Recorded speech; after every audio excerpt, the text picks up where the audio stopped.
खैरपुर में खबर इंदा आलू तो खैरपुर जिले इंतजामिया पारा जिला अमन कमेटी जो अहम इजलास डिप्टी कमिश्नर डॉक्टर शर्जील नूर चना की सदारत हेठ थियो। इजलास में SSP मीर, रोयल खान कोसो, रेंजर्स जे DSR Afzal, DIB incharge Ali Gul Mallah, शिया सुन्नी देवबंदी बरेलवी उलमा इकराम समेत बेन इंतजामी ऑफिसर ने वॾे अंग में शिरकत कई। इजलास दौरान डिप्टी कमिश्नर डॉक्टर शर्जील नूर चना डिस्ट्रिक्ट काउंसिल खैरपुर में जिला अमन कमेटी जे ऑफिस खोलण जो ऐलान कयो। रमजान मुबारक दौरान अमन व अमान बरकरार रखण अमन कमेटी जे मुस्बत किरदार नमाज जुमा तरावी मजलिसन जुलूसन ऐं ॿियनि प्रोग्रामनि दौरान पुलिस जी नफ़री मुक़ररु करण क़बाइली बिरादरी तकरारनि खे ख़त्म कराइण लाइ ज़िला इंतजामिया ऐं अमन कमेटी जे गॾियल कोशिशुनि खे वधीक तेज़ करण, आम वाइपे जी शयुनि जे अघनि ते कंट्रोल, ज़ख़ीरा अंदोज़ी करण वारनि ख़िलाफ़ क्रैक डाउन, हद तकलीन जे ख़ात्मे, लाउड स्पीकर जे गैर कानूनी इस्तेमाल ते ज़ाब्तो आणण, सस्ते अटे जे स्टॉल लॻाइण समेत ॿिया अहम फ़ैसिला कया विया।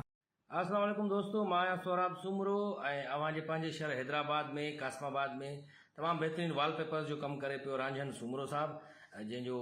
फ़ोन नंबर तव्हां स्क्रीन ते ॾिसी रहिया आहियो। तव्हां बि जेकॾहिं अहिड़ो वॉलपेपर हणणु चाहियो था जीअं मां ही हणायो आहे वॉलपेपर तमामु ज़बरदस्त ख़ूबसूरत तरीक़े सां रांझन सुमरो साहब खां, त तव्हां बि पंहिंजे घर खे ख़ूबसूरत बणाइण जे लाइ रांझन सुमरो साहब जूं ख़िदमतूं हासिलु कयो। तमामु बहितरीन ऐं मज़ीद ख़बरनि ऐं तफ़सीलात लाइ विज़िट कयो असांजी वेबसाइट www.awamiNewsHD.com ऐं ॾिसंदा रहो अवामी न्यूज़ HD।